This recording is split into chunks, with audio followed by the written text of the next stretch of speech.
ఏ రోజైతే దీక్ష ఫలవంతమైందో, దీక్ష విజయవంతమైందో ఆ రోజును దీక్ష విజయ దివస్ గా మేమందరం కూడా జరుపుకుంటా ఉన్నాం। ఈ సందర్భంగా తెలంగాణ అమరవీరులకు, విద్యార్థి అమరవీరులకు, తెలంగాణ ఉద్యమంలో అసూలు వాసిన అమరవీరులందరికీ కూడా ఘనంగా నివాళి అర్పించి ఈరోజు గన్ పార్క్ నుంచి మళ్ళీ బయలుదేరి అసెంబ్లీ సమావేశాలకి బీఆర్ఎస్ పార్టీ సభ్యులందరం కూడా, శాసనసభ్యులు, శాసన మండలి సభ్యులందరం కూడా వెళ్ళబోతా ఉన్నాం। ఈ సమావేశాల్లో ప్రజా గొంతుకై రాష్ట్ర ప్రజల తరపున రాష్ట్రంలో నెలకొని ఉన్న అన్ని సమస్యల గురించి మాట్లాడతాం।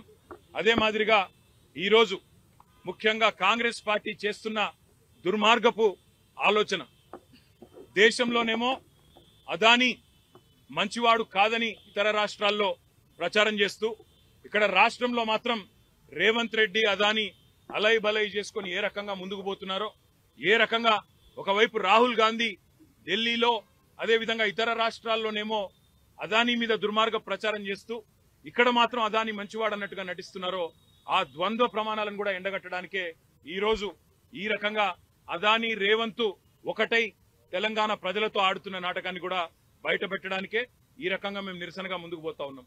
అదే మాదిరిగా రాష్ట్రంలో నెలకొని ఉన్న ప్రతి సమస్యని కూడా, గురుకుల పాఠశాలలో నెలకొని ఉన్న సమస్యలు కావచ్చు, రైతాంగంలో నెలకొని ఉన్న సమస్యలు కావచ్చు, లగచర్లలో దౌర్జన్యంగా భూములు లాక్కుంటున్న వైనం కావచ్చు, అదే మాదిరిగా నెరవేరని గ్యారంటీలు, ఇచ్చిన 420 హామీలు వాటిని తుంగలో దొక్కిన వైనం, అన్నింటికి మించి తెలంగాణ అస్తిత్వం మీద జరుగుతున్న దాడి, ఇవాళ తెలంగాణ తల్లినే మారుస్తానంటున్న రేవంత్ రెడ్డి యొక్క దుర్మార్గపు ఆలోచనను కూడా నిరసిస్తూ మేమందరం కూడా ఈ రోజు శాసనసభ సమావేశాల్లో మా పార్టీ తరపున, తెలంగాణ ప్రజల తరపున మా పార్టీ యొక్క ఆలోచన విధానాన్ని, తెలంగాణ ప్రజల యొక్క ఆర్తిని ఈ రెండు సభల్లో కూడా వినిపిస్తాం।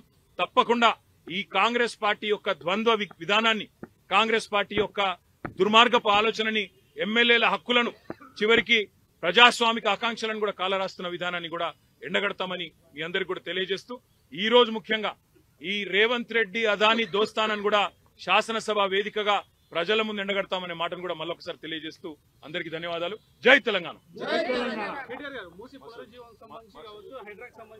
అన్ని మాట మూసీ విషయంలో, హైడ్రా విషయంలో, ఇంకా ఇతర చాలా ప్రజా సమస్యల విషయంలో ప్రభుత్వాన్ని ఈ రోజు బీఏసీలో నిలదీస్తాం, ప్రభుత్వాన్ని అడుగుతాం। తప్పకుండా ప్రభుత్వ వైఖరి ఎట్లా ఉంటుందో మీరు చూస్తారు, అదేవిధంగా మా వైఖరి ఎట్లా ఉంటుందో కూడా మీరు శాసనసభ సమావేశాల్లో చూడబోతాం।